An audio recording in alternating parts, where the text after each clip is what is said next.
Hey everybody on YouTube, how you doing today?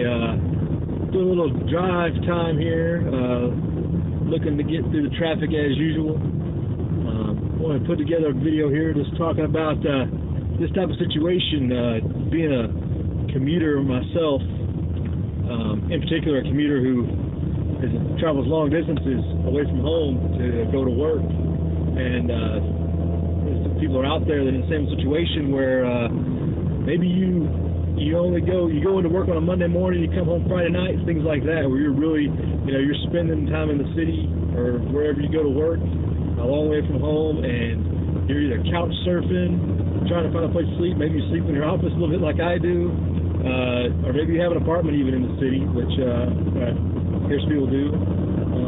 You can afford it, but whatever that case may be, to where you're in a situation where you have to take that long drive, you're a long way removed, and getting home is going to be a long hike back for you, which I talked about my bag selection in an earlier video for the situation. But when traffic's like this, what is it going to look like when everybody, finally the traffic stops? Maybe you just run out of gas, or the mass coronal ejection, or whatever it is. Maybe everybody's trying to escape a natural disaster, and this traffic's absolute standstill, and you finally run out of gas, you can't go no further. And you get out, you got your bug out, your get home bag, and everybody's looking at you. Everybody, how these people, if we stopped right now, all these people got out of their vehicles because they couldn't go any further, what would it look like? How many people would actually have anything on them to get them even to the next exit, or even, to wherever their houses may be?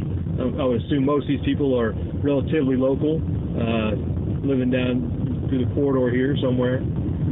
But for myself, I wouldn't be stopped anywhere near this, and I'd be getting out with a lot more equipment. And that's when I talked about my bag selection earlier, why I want to remain low profile and have something that looks a little more inconspicuous. And so whoever's in that same situation. But talk about long distance commuters and what you have to plan for and look at, and what I've thought about, and just like some comments on really, and some ideas if anybody's got some more. Obviously people have talked about cache sites and caches along your route, and that's a great idea, especially when I consider water in the desert is going to be critical. Even in the winter, I won't hit snow line until I get further into my trip, and having a cache with some water would be critical, and I'm trying to work that out. But if you can get a cache site anywhere along that, would obviously be ideal. Maybe even some fuel cache that you can refill your vehicle with, because the gas stations are down, you're not going to be able to pump anywhere, or maybe whatever the situation, economic collapse, there is none, and you still got second work, you weren't able to plan to be home when that was all going on. A lot of things to think about when a lot of people would say, well, you just hold in place. But if you got family, one thing you want to do is make sure you get home and your family's safe. And you've made some good preparations to make sure they are safe at home. But if you're like me, it wouldn't really matter if I was safe here where I'm at, if I couldn't get home and check on my family and make sure they were safe. And I'm just glad that I won't be in this situation much longer. A few more months, and I won't have to worry about this as much, as far as having to go so far to get home. But I'm just trying to put this out there for a lot of people who might be in a similar situation, who maybe are just getting started on prepping, or they really looked at this and thought there's no solution, and what you can do. Ideally, I think it would be if you carpool with somebody, and you have somebody that you ride to work with, back and forth, these trade-off driving weeks or whatever. A teammate's always better, somebody to work with, somebody to plan with. Maybe that can even be somebody that you work with that lives locally, that you could prep some stuff at their house, and that'd be your first cache site, and that's where you can store a lot of gear.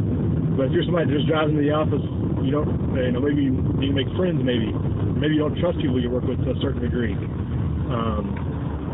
Just having something staged somewhere.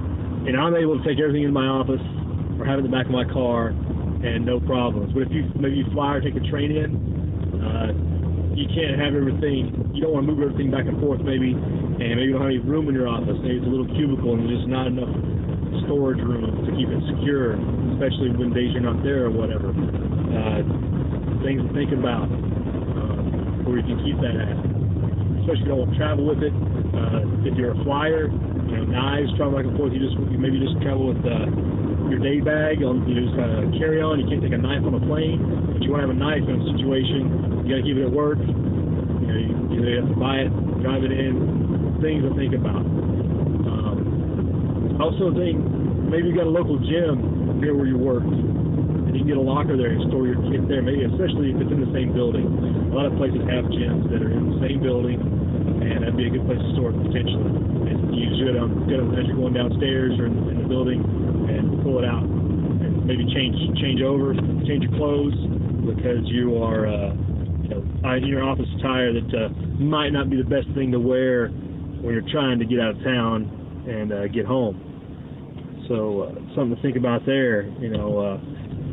Definitely footwear is important. Your average office attire is not going to be ideal to be hiking in, so you want to change that as soon as possible. Have that nearby, and but staging that equipment and your clothes or whatever, it's going to be a tough cookie if you're somebody who flies into cities or takes a train. Especially, I can't even imagine places like Chicago and New York, D.C., where firearms are really restrictive. Basically, you don't have a right to defend yourself. What are you going to do? Is there a way to cache safe something outside the city? But the problem is you got so much urban sprawl, not a lot of just open property in a lot of places, especially on the East Coast.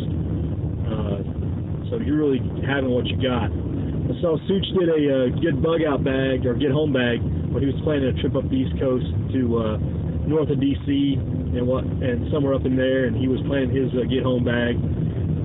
Yeah, he brought some good points in there, and I want to link to that definitely to kind of pair off those ideas.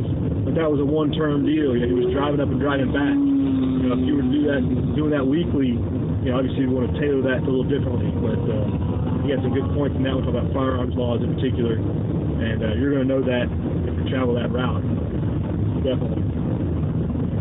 But opening up here a little bit, fortunately, get home a little quick today. Planning and getting somebody on your team, I think, is very important. If you don't know anybody, maybe there's somebody that lives in an intermediate way that you can go, that you can work with, because if you travel distance like I am, you're going to want support. You're going to have to find somehow, because it's just going to, I'm talking over 100 miles that just hiking it is probably not going to work out so well if you don't get some help to help you get through whatever the time is, whether it's water, fuel, ammo, a firearm, storage, depending on your situation. And this could apply to anybody. I know I talk a lot about office workers, but I know a lot of people that are in different trades of work, plumbers, pipe fitters, iron workers. With the economy and everything, they couldn't sell a house, and work pops up in a city somewhere, and you drive out there to get work and do what you got to do. Obviously, you usually pile a lot of equipment in your truck or a car and head out there, but something comes up, you want to get home.